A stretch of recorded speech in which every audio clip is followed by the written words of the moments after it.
Okay, today is February 17th, 2007. My name is Landrud. I was born in Quesnel, BC, where I've lived all my life.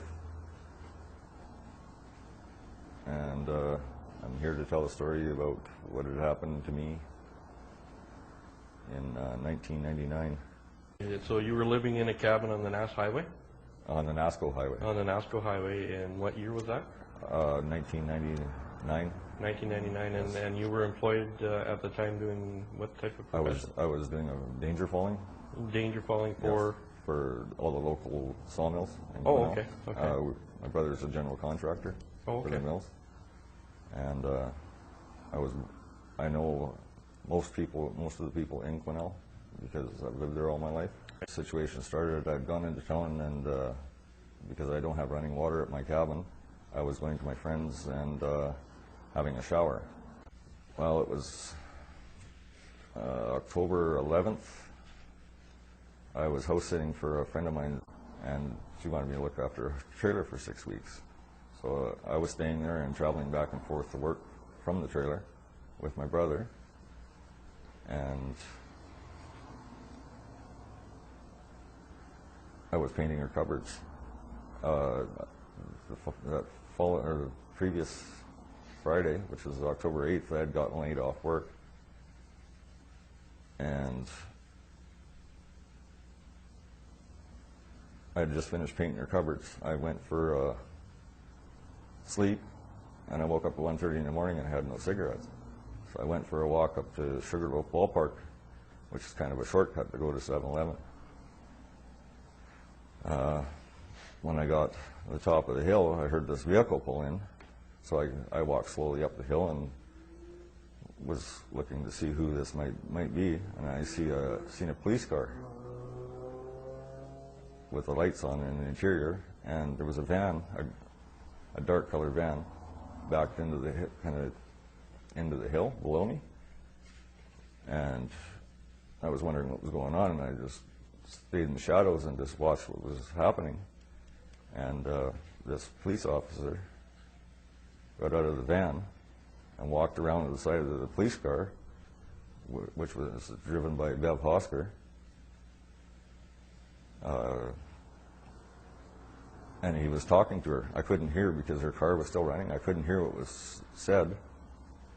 And then he said something, and then he walked back to the van, and I thought they were going to leave. Well, instead of walking to the passenger's door, or the driver's door, he walked around the back of the van and opened the back doors.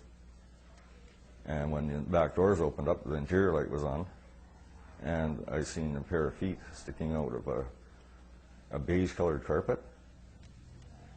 And at that time, I was probably 50 feet away. And I thought, well, what's going on here? And I seen him, he flopped open the carpet, and I seen this girl that was semi-nude. She had a bra and panties on. And she looked like she was unconscious. And she looked like she was dirty or bruised.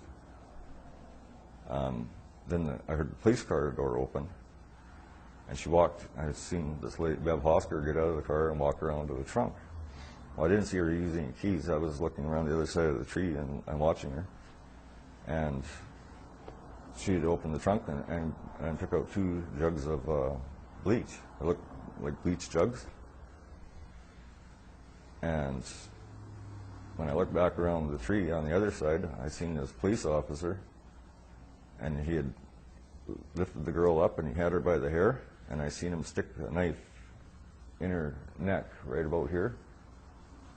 And I couldn't see the knife because of the angle that I was at, but I seen the blood just pour out and down the front of her. And I absolutely panicked. I didn't know what to do. I ran. I just got out of there, and I ran back to the trailer. And I got in the trailer, and I didn't know what I was going to do next. Like, I just, total shock. And I heard 4 shotgun blasts. When I heard that, I thought, well, not all cops are bad. I got to do something. I got to phone 911, and I phoned 911, And when I'm on the phone with 911, there was operator from 911 on there, and I said, well, there was 4 shotgun blasts, and when I was on the phone with her, there was 4 more. And they were up at Sugarloaf Ballpark. She said, well, we'll dispatch a police car to investigate.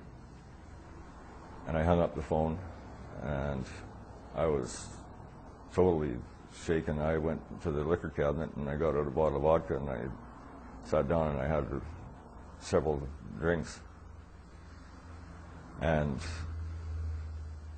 I don't know how much of the bottle I drank. I woke up in the morning, and I was still on the couch, and I got up to make a pot of coffee.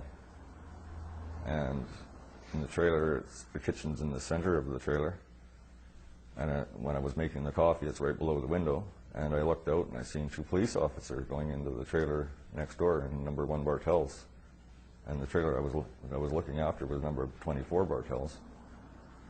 And as I stood there and watched, there was 2 more police officers went in. And I thought, well, that's awfully strange. What are they doing at this neighbor's trailer?